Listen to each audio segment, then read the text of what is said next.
Hello everyone, my name is Sanjeet and today we are going to understand the concept of flat surface of discontinuity with the example of can a fish hear what a fisherman says. Means if I standing near to the pond and when I sing a song, can a fish hear my voice or song? Let's understand with the mathematically. Before proceeding further, first I will define what is flat surface of discontinuity, and it is defined as a surface which separates two media. Just understand that the surface which separates two media. Let's understand it.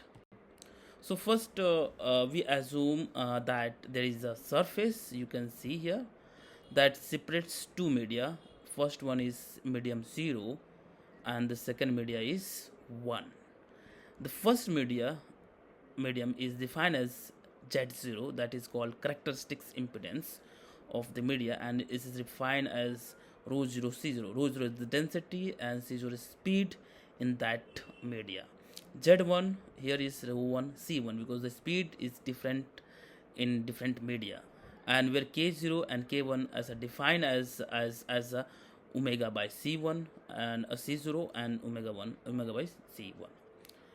So first let's assume that the wave propagate in direction of perpendicular to the flat surface, and we understand the first thing that the pressure must be continuous on the surface at this surface, and the second one is that velocity of the particle at the surface must also be continuous, that the medium is continue velocity is therefore for is continue. So here is the particle, it is vibrating, and here is also a particle is vibrating at the same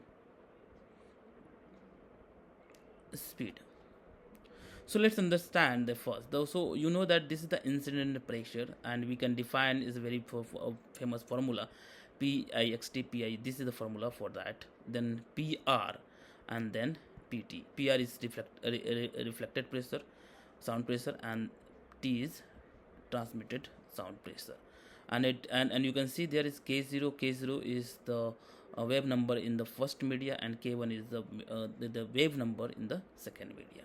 So let's understand. So first you just keep in mind that we maintain the pressure must be continuous at x equal to 0, otherwise surface will move according to the Newton's second law. And then second one is that velocity of full vertical the surface must be also be continuous, that the medium is continuous, otherwise we cannot find out the proper relationship.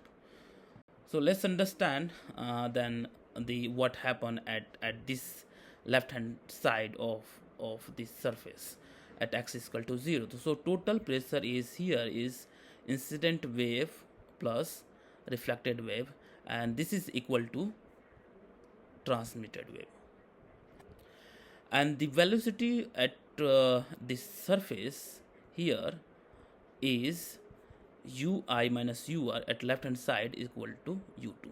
Why this is different? Because here is a plus sign and here is a minus sign.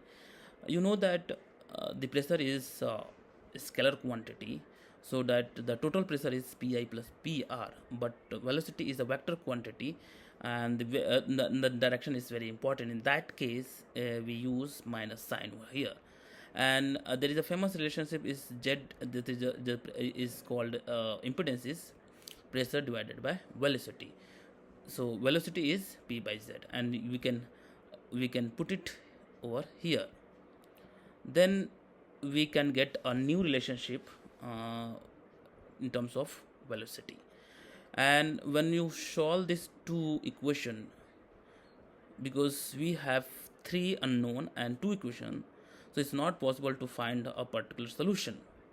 In that case we always go for the ratio, and in that case we are going to find out what is the reflection coefficient and the transmission coefficient, and you can say that reflection ratio and the transmission ratio. So when you solve this equation you can get this relationship, z minus z0 and z1 plus z0 and this transmission is to Z1 by Z1. Let us investigate how to wave is reflected and transmitted. When Z0, let's suppose this is the medium of air, I can say this is air or this is water, and in this case, in case of air, Z1 is 415 Pascal per second per meter, and in the case of water is 1.48 megapascal second per meter.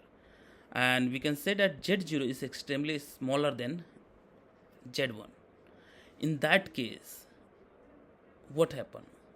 Z0 is very extremely smaller than Z1. So this is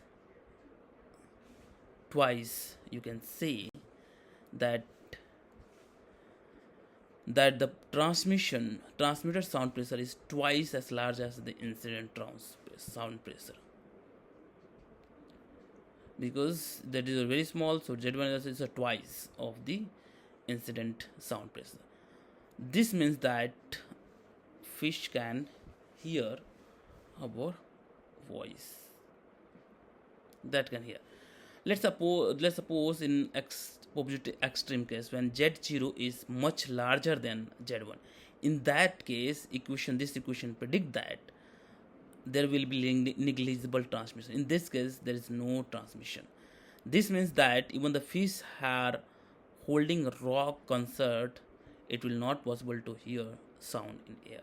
So whatever the fish is doing inside the pond, you cannot hear that, and you can realize once you go into the near the pond and just see the fish is moving inside the water, but you cannot hear the sound of that particular moment.